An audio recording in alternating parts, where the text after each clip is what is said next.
What is happening, guys? Archiezzle here. Welcome to another video of Ask a Soldier. Again, my name is Archie. If you are a brand new viewer and you just came across this channel, this video, I make a lot of videos pertaining to the military, to the army. I make Q&A videos where you basically, as a viewer, posts a question down below in the comment section and I try to answer them to the best of my knowledge. I also make videos pertaining to the army about what not to do in basic training and what not to do in the army in general, or any tips or advices that you want to know from me. Sometimes I also bring my camera wherever I go, either at work or whenever it allows me to because of OPSEC, and I try to vlog as much as I can, and I call them Life of a U.S. Army Soldier Army Vlogs. And also, before we begin, if you haven't subscribed, please subscribe so you get notified whenever I put up a new video. So let's get on to the questions. AeroView asks, does anybody know if there is a swimming qualification in Army BMT? Correction, let me stop you there, AeroView. It's not called BMT in the Army, that's Air Force.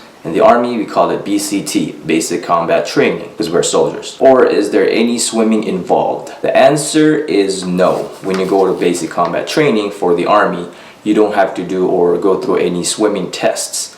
The only swimming that you are going to be doing is when you're in the regular Army and you can't run for some reason because you're injured, you're on a profile, you can't do the walk, you can't do the bike. You are going to be doing the 800-yard swim. That's an alternative event for the APFT. I think you are asking about the Army Water Survival Training, where you basically gear up in your ACUs, in your boots, with your gear in a dummy weapon, and then you jump into a pool. Basically an Army drown-proofing training. That thing is done depending on the unit that you're going to, if they have the time, if they have the funding, because they would have to hire or at least tell someone in the gym or any area and have a lifeguard or someone professionally trained to train soldiers in drown proofing with all their shebang, with all their gear on, because we don't want any fatalities. So that is a no. When you go to basic combat training, you don't have to worry about swimming if you don't know how to, but I suggest learn because it's a really valuable skill that you should know as a soldier and as a human being, especially when you go on trips or vacations. It might come in handy and it's really cool to swim. So Norris asks, quick question, what are some of the names that a more experienced soldier would call a less experienced soldier? Do people still use the terms newbie, green, or greenhorn? The answer is yes. I've heard some older NCOs, some older soldiers, and even officers call brand new soldiers as greenhorns or newbie or the new guy. But right now, in my unit or in my old unit, I'm used to calling the new guys FNGs, or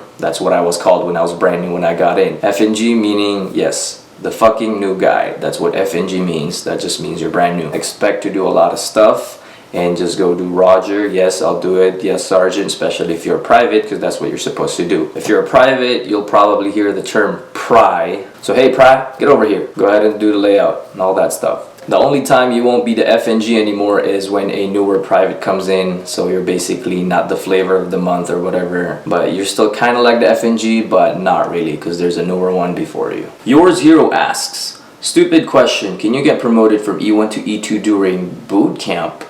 Boot camp is only for the Navy, Yours Hero. Here in the Army, we call it BCT, Basic Combat Training. And to answer the question, yes.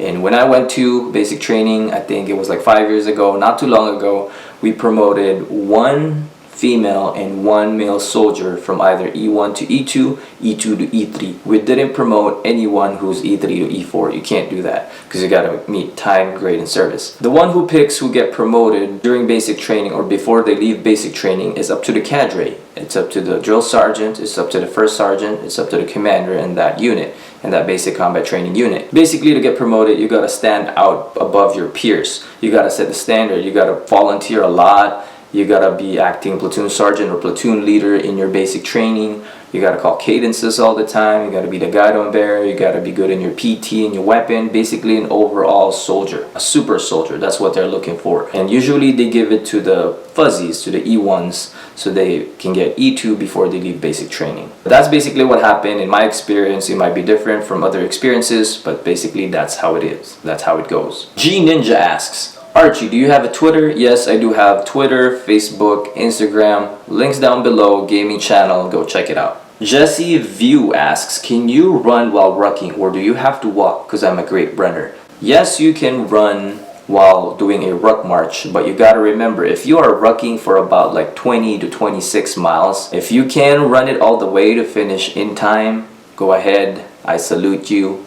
That's super who of you. But for 20 to 26 miles running all the way, I would probably conserve my energy and walk and not run all the time. And you got to also think about the terrain. If it's like crazy hills up and down like that, you probably don't want to run that because you want to save your energy and you don't want to get hurt. Okay, but it's up to you if you can. The quicker you finish, the better. Maiden Volantes asks, what's that violent song in the intro? I got it from iMovie, so go check it out if you have iMovie. It's in there. For people who don't know what I'm talking about, let's play it.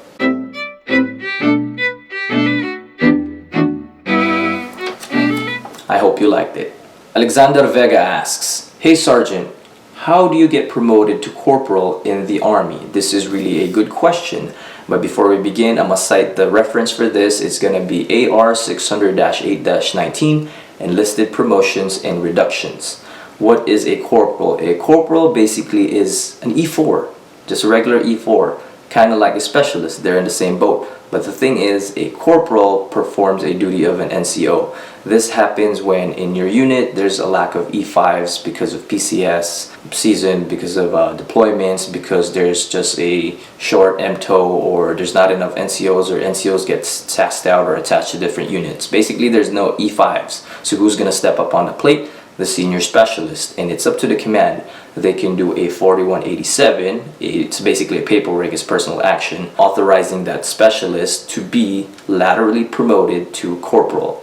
So they're still getting paid E4, but performing into the level position of an E5 and performing an E5 duties. But if they deem that you are not actually performing well what you're supposed to do as a corporal, they can bump you down to specialist.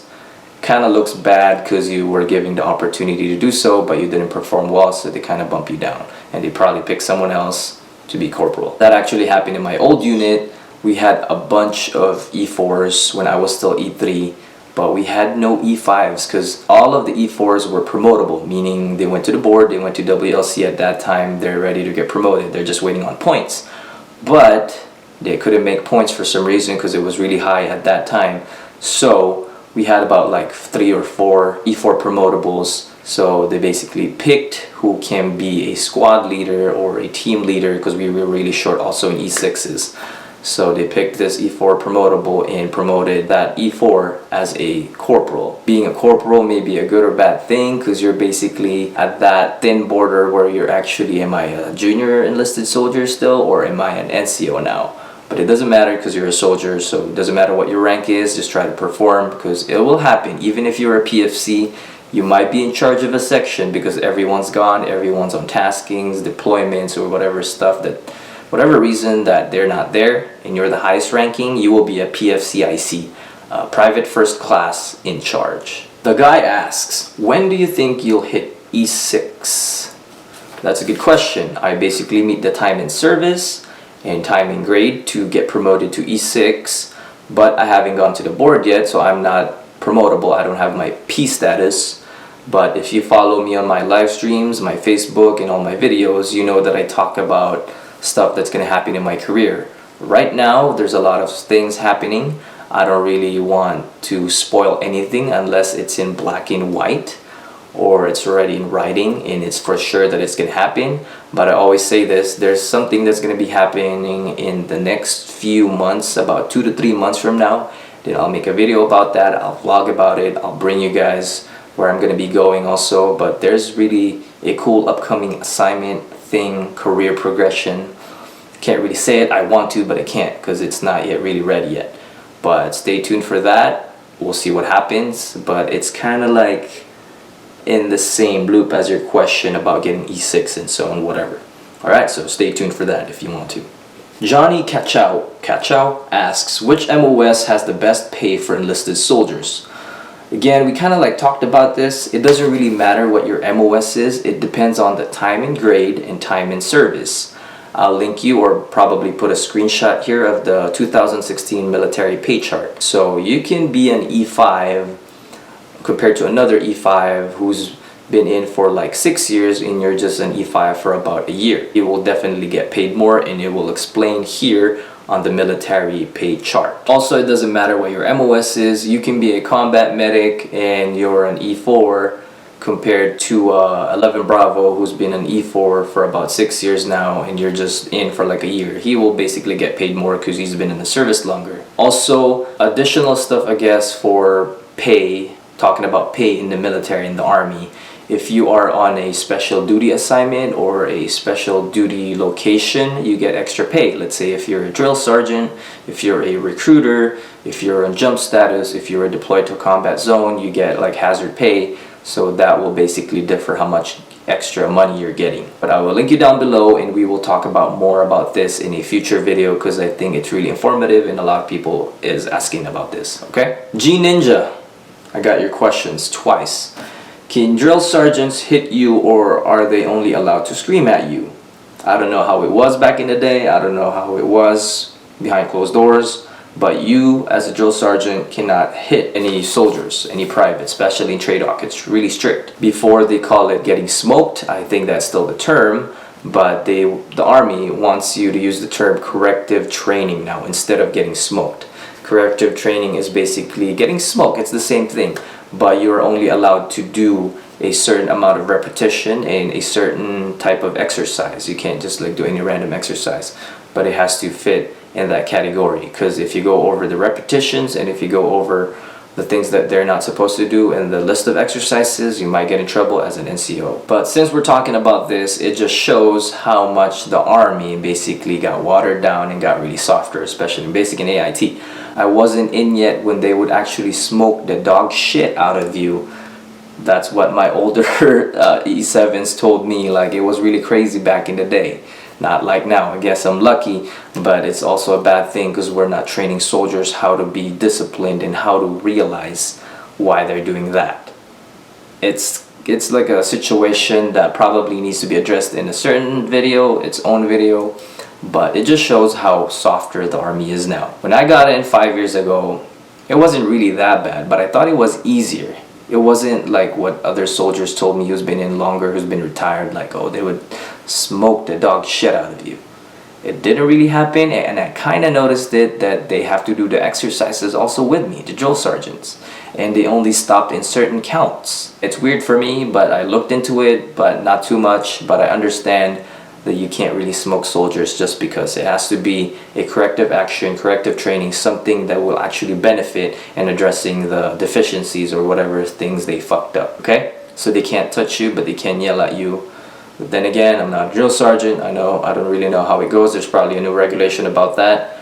But for you as a soldier, as a brand new soldier, even a soldier right now, if you're watching this, your job is basically to follow your NCO. Don't be disrespectful. Just do what you're told, do what you're supposed to do, and just move on and just carry on the orders. You can't just complain, you know? Hope that answers your question, and let's move on. MCAR asks, is there a MOS in the Army that you can come in as a specialist, or do you have to work up to it? The answer is no. To be a specialist coming into the Army, you have to have a 4-year degree, a bachelor's degree, college. That's it. That's the only reason you can get E4 coming in, going into basic training. E4, you have a college, you have a degree. That's it. Just Spent 1K asks, who drew the picture in the intro? My sister-in-law. Christian Ibarra asks, how's the pay for single soldiers and how often do they get paid? You get paid every 1st and 15th of the month, but if the 1st and 15th falls into a weekend or a holiday, you get paid a day earlier than that. And for single soldiers, I'll show you the link again somewhere down below or somewhere on the screen for the military pay charts. It would explain more, and I will promise this to you guys. I will make a video, a separate video about military pay to actually talk more about it. Okay? Jimmy Cooch asks, do you keep your weapon after basic? The answer is no. Why would you want to keep your weapon after basic? No, just no. Don't do it. You can't do it. Luis Rosa asks, what are the consequences for being a jody? Being a jody, you are basically a piece of shit, a waste of space, a waste of air. Think about this, dude. Like, if you're a soldier and you become a jody to another soldier, that's fucked up. If that husband is deployed right now, and you are also married, and you know that it's wrong. It's basically cheating. It's a fancy term for a cheater. Being the other guy, the other man, the one who gets in and destroy marriages, families, kids' future. That's what you are if you're a jody. If I ever meet a jody trying to be a jody to another soldier who's deployed or somewhere right now, and you get in and do the nasty, that's fucked up, yo. Like, that's like something that you shouldn't be doing, not just in the military, not just in the army, but anywhere. Cheating is bad, guys. I know we joke around, and right now everyone's just putting vines and like memes and talking about it like I was crazy and laughing about it. I know it's kind of funny, but you don't want to be a jody. Consequences, you'll probably get beaten up. You'll probably go to jail if they prove you guilty. And probably get beaten up more, because being a jody is fucked up. And if you're a jody, fuck you. Chris Ryan asks, do your leave days, leftover leave days, get rolled over to the next month? The answer is yes. Just a little information about this. If you're in the army, you get 2.5 days of leave per month, and it gets accumulated. But if you've been in the army for a long time now, you don't really take any leave like what I do. I don't really take leave unless I need to. You'll get like 60 plus days. But every fiscal year in the military, in the army, starts October 1st. And if you have, let's say, 65 days and it's almost October 1st, those extra 5 days, that's over 60, will go away. They call it use or lose. So you want to use those days before October 1st, because you're not going to see them anymore unless you sell them to the army, unless you take them before the date, before the start of a new fiscal year. There you go. Correct me if I'm wrong. I'm going to try to link you a guest down below for that. But that's the latest information that I can remember from the top of my head, because I know I make sure I'm like 54, 55, because I don't want to use all my days just in case there's an emergency, I have to go home, family member dies, or any shit happens that I'm not expecting. I'm ready to go because I have a lot of leave days.